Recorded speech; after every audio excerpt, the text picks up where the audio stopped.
Investing. For a long time, that word felt like it belonged to people in suits on Wall Street. It seemed complex, expensive, and risky, like you had to spend all day reading charts just to avoid losing your shirt. What if you could ignore all that noise? What if, with a single click, you could buy a tiny piece of Apple and Google and Johnson & Johnson and hundreds of other companies all at once? What if you could own a slice of the entire U.S. economy, or even the global economy, for less than the cost of a cup of coffee per year? That's not a sales pitch. That's the power of an ETF, an exchange-traded fund, and it's probably the single best tool for a beginner to start building wealth. So let's break down exactly what it is. Imagine you want to buy fruit. You could go and pick out the perfect apple, then the perfect orange, then a banana. That's like buying individual stocks. It takes time, research, and if you pick a bad apple, your whole effort is soured. An ETF is like buying a pre-made fruit basket.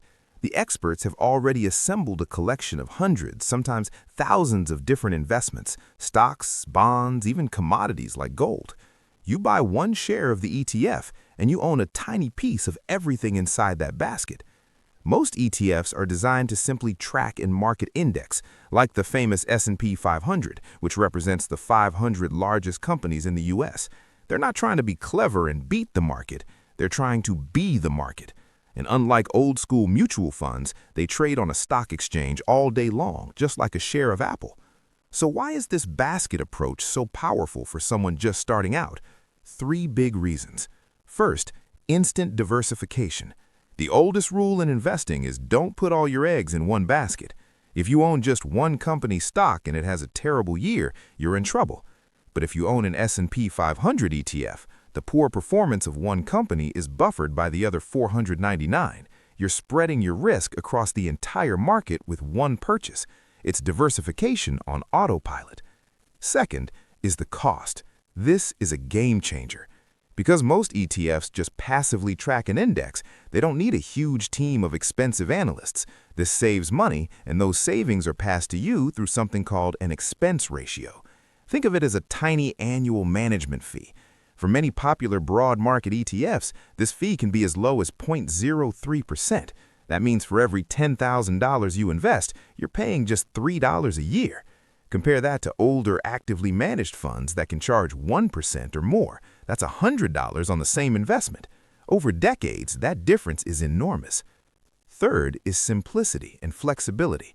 You can buy or sell an ETF anytime the stock market is open using a simple brokerage account on your phone or computer. The price updates in real time, so you know exactly what you're paying. There's no minimum investment of thousands of dollars. You can often buy just one share or even a fraction of a share. Now, not all baskets are the same. The ETF universe is huge, but as a beginner, you only need to know a few main types. The most important are broad market and index ETFs. These are your bread and butter. An ETF that tracks the S&P 500 gives you exposure to large U.S. companies. A total stock market ETF gives you that, plus medium and small companies. And a total world ETF gives you exposure to companies across the globe. For many people, this could be the only investment they ever need. Next, you have bond ETFs, or fixed income. These funds hold a collection of government or corporate bonds. Bonds are generally less risky than stocks and can provide stability and income to your portfolio, acting as a shock absorber when the stock market gets volatile. Then you have sector ETFs. These focus on one specific industry, like technology, healthcare, or clean energy. They let you make a targeted bet on an area you believe will grow. But be careful, they are far less diversified than a broad market fund, which makes them much more volatile. They're a satellite, not the core of your portfolio. ETFs are fantastic, but they aren't magic and they aren't free from risk or costs.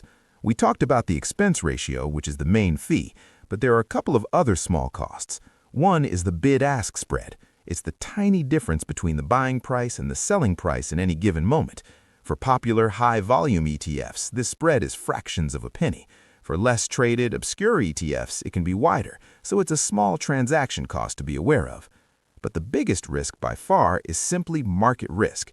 An ETF is designed to give you the return of the market it tracks, minus a tiny fee. This also means it gives you the losses of the market. If the S&P 500 falls 20%, your S&P 500 ETF will fall about 20% too. Diversification protects you from a single company collapsing, but it does not protect you from a broad market downturn. This is why investing in stock ETFs is a long-term game.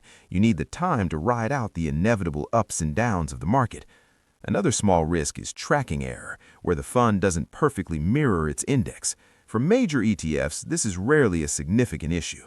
Lastly, an ETF can close down, though it's rare. If it happens, you get your money back, but it can be an inconvenient, taxable event. So, how do you actually start? It's surprisingly straightforward.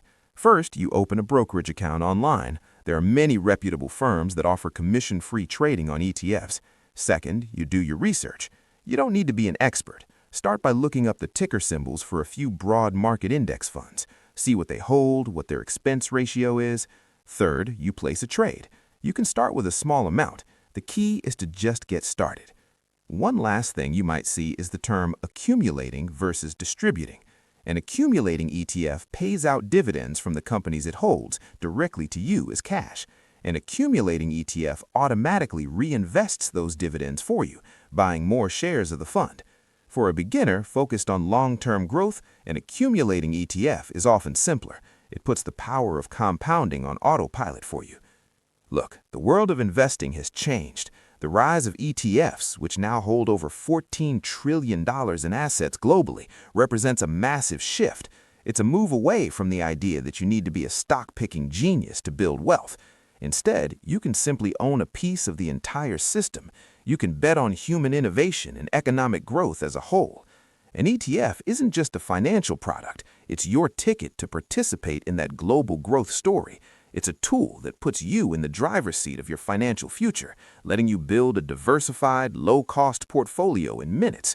And starting that journey is the most important step you can take.